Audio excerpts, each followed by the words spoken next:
Hey, Foothill coders and parents. Welcome to the 2019 Coding Contest 2.0 8 Days of Coding Challenge.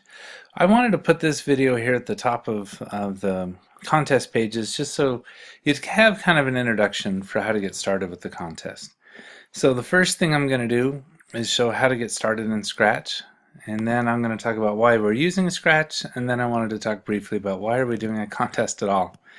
I highly recommend you to use a desktop or a laptop computer for this one. I think a Chromebook would work, but you don't want to use a tablet like an iPad or an iPhone, something like that. You want something with a real keyboard and a mouse, I think would be the best way to do coding in Scratch. So with one of those, open up a browser, type in scratch.mit.edu, and go to that page.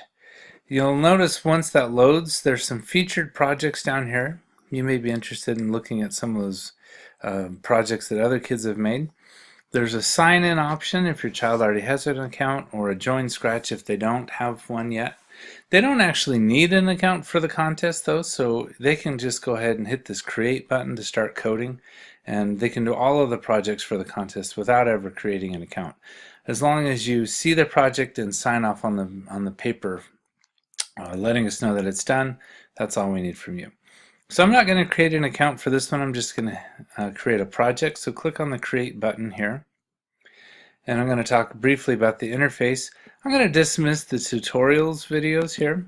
You'll see on the web page for the coding contest I have 8 different videos. Each of those videos illustrates step by step how to do the projects for the contest.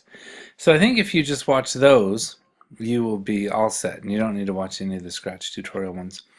This here is called the stage. This is where the program actually runs and your child can see what their program does. You can change the backdrop here by changing the backdrops for the stage. I'm going to click, I know it's a little bit off the screen there, but there's a little button there that says add backdrop. This right here is your sprites. Your sprites are the things that move around on the stage. We're going to click this button to add one of those. Let's add a baseball. And basically the stage is all set now. I've got sprites and a backdrop. Over here you have your blocks of code. So Scratch is a block coding language, and I'll explain why that's nice here in a second, but let's run a simple program here. So we want this green flag to start our program, so that's an event. Click on events, drag over when the green flag is clicked, come back up to looks, and then say hello for 2 seconds. Let's change that and say let's get coding for 2 seconds when the green flag is clicked. So when you click this and you look over here on the stage, the sprite does exactly what we told it to do. So one of the reasons I chose Scratch for the contest is that it is highly visual.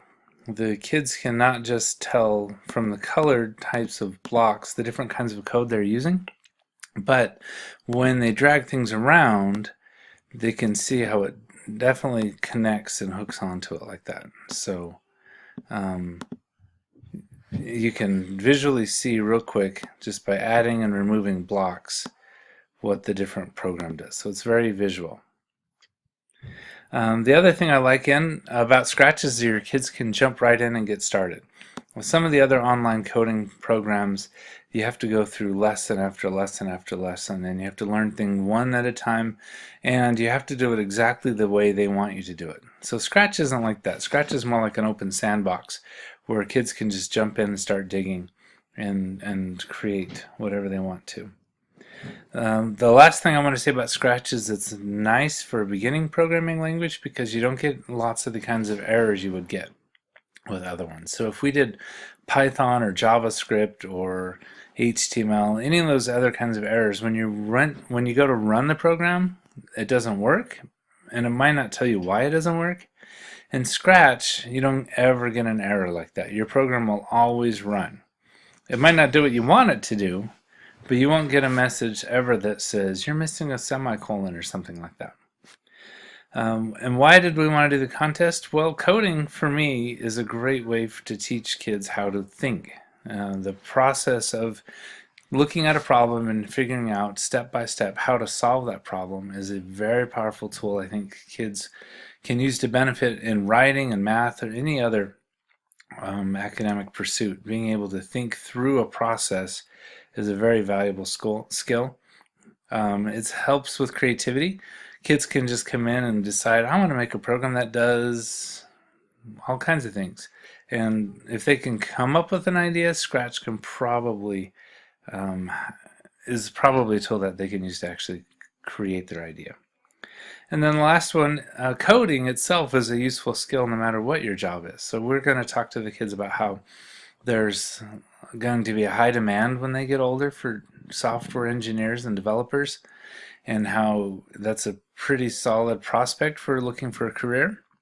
But how even in my career as a school principal, I've used computer coding to help run my office better and to help run spreadsheets and things like that. So I think coding is a very useful skill to have whatever career kids have, and we're hoping through this contest that kids may gain a greater interest in doing it and pursuing it, and that they also have a lot of fun at the same time. So thank you for your help and support, and good luck.